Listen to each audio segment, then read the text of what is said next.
नमस्कार विद्यार्थी मित्रों, मैं मदन जैते, श्री जयराम भाई स्कूल नासिक रोड। मैं आपके सामने कक्षा 9वीं विषय हिंदी लोकवाणी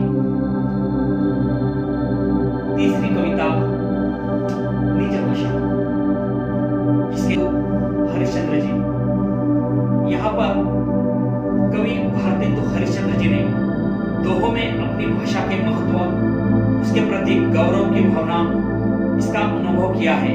साथ मिलकर भाषा की उन्नति का प्रयास करने का तथा मिलजुल कर प्रेम के साथ रहने का संदेश हमें दे रहे हैं।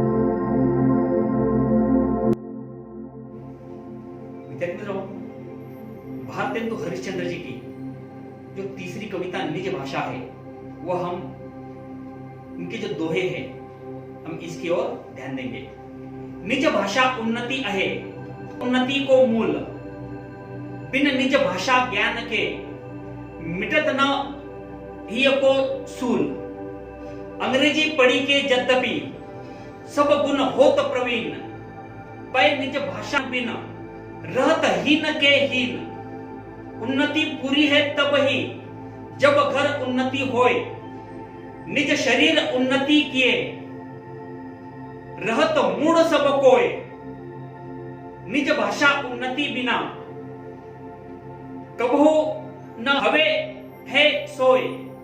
लाख उपाय अनेक सो, भले करे कि न कोय। एक भाषा एक जीव एक मति, सब घर के लोग, तबे बनत है सबन सो, मिटत मूढ़ता सो। और एक अति लाभ यह या में प्रकट लखात, निज भाषा में कीजिए जो विद्या की बात। तेहि लाभ सब बात सुने जो कोय, यह गुण भाषा और महम कबहू नहीं होया। कला शिक्षा अमित, ज्ञान अनेक प्रकाश। सब देशन से लय करहु, भाषा माही प्रचार। भारत में सब भिन्न अति, ताहि सो उत्पात। विविध देश मतहु विविध, भाषा विविध लखा। तो विद्यार्थी मित्रों, हम भारतेंदु हरिश्चंद्र जी की यह जो कविता है निज भाषा, इनके जो दोहे हैं उनका हम सरल अर्थ देखेंगे। निज भाषा उन्नति आहे, सब उन्नति को मूल। बिन निज भाषा ज्ञान के मिटत न हिय को सूल। अब विद्यार्थी मित्रों, इस दोहे का अर्थ है, हमें अपनी मातृभाषा की उन्नति की बात सोचनी चाहिए। यदि उसकी उन्नति होती है तो मनुष्य की हर प्रकार से उन्नति होती है।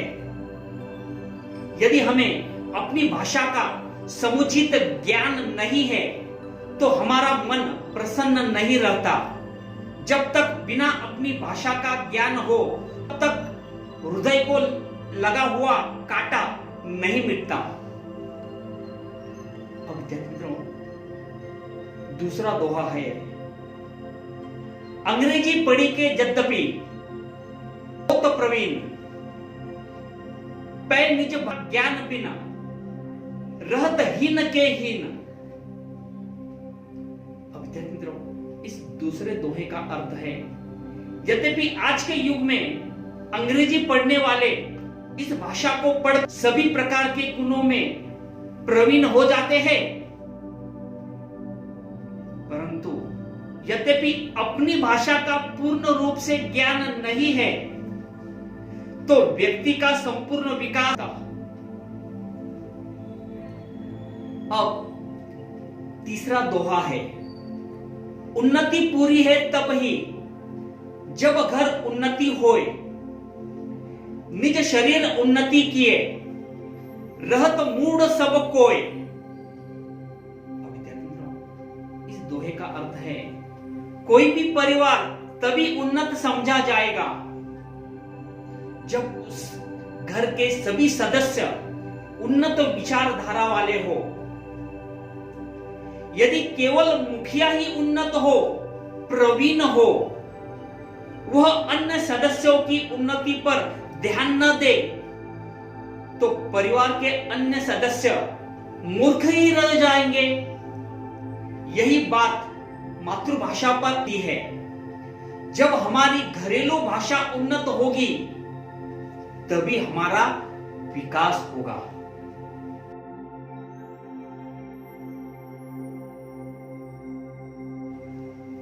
आगे विद्यार्थी मित्रों, निज भाषा उन्नति कबहू न हवे है सोए, लाख उपाय अनेक यो, भले करे कि न कोय। विद्यार्थी मित्रों, इन दोहों का सरल अर्थ है, अपनी भाषा की उन्नति के बिना ही संभव नहीं है। चाहे कोई कितना भी प्रयत्न कर ले, अपनी भाषा की उन्नति के बिना कोई भी मनुष्य सुखी नहीं रह सकता। आगे अगला दोहा है, एक भाषा एक जीव, एक मति सब घर के लोग, तबे बनत है सबन सो, मिटत मूढ़ता शोक। इस दोहे का सरल अर्थ है, जब किसी परिवार के सभी सदस्य एक ही भाषा का ज्ञान प्राप्त करें, एक ही भाषा में बात करें, तो बुद्धि का समुचित विकास होता है। तभी घर या देश में एकता रहती है, साथ ही अज्ञानता व शोक का नाश होता है। अब अगला दोहा है, और एक अति लाभ यह, या में प्रकट लखात, निज भाषा में कीजिए जो विद्या की बात। अब विद्यार्थी मित्रों, इस दोहे का अर्थ है, अपनी भाषा की उन्नति का एक और लाभ स्पष्ट है। हमें अपनी भाषा में ही विद्या या फिर ज्ञान की बातें करनी चाहिए, तभी सबको उसका लाभ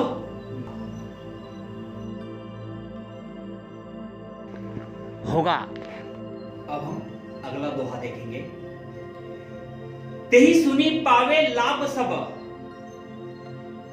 बात सुने जो कोय, यह गुण भाषा और महम, कबहू नाही होया। अब इस दोहे का अर्थ है, अपनी भाषा में जब बात की जाती है तो उसे सब सुनते हैं और समझते हैं।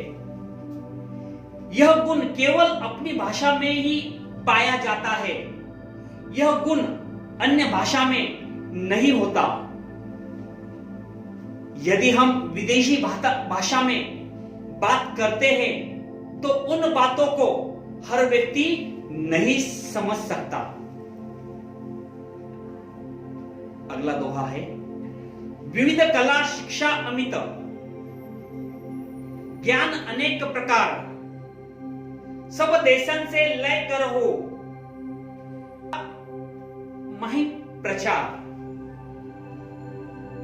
इस दोहे का अर्थ है, हमें विविध कलाएं सीखनी चाहिए, ज्ञान की कोई सीमा नहीं है। हमें अनेक प्रकार से ज्ञान प्राप्त करना चाहिए, देशों की अच्छी बातें सीखनी चाहिए और उन सभी का प्रचार अपनी भाषा में करना चाहिए, तभी सबको उसका लाभ मिलेगा। और आखिर का दोहा है, भारत में सब भिन्न अति, ताहि सो उत्पात, विविध देश मतहु विविध, भाषा विविध लखा।